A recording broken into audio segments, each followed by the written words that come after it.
ka qenë një figurë shumë e madhe italiane, Umberto Eco.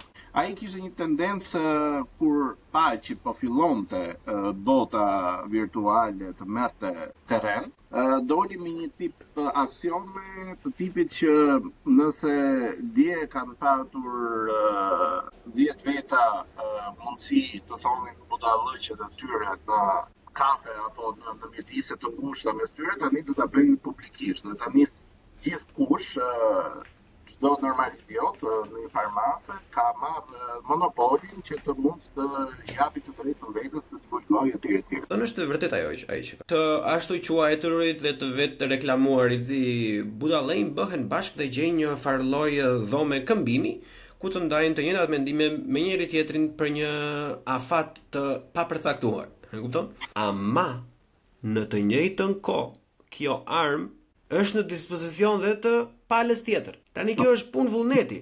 Një bari i mirë nuk rri në byth të ullirit dhe mendohet ai ujku pse do të mi haj delet mua? Pse ujku është kaq i keq dhe do të haj delet e mia?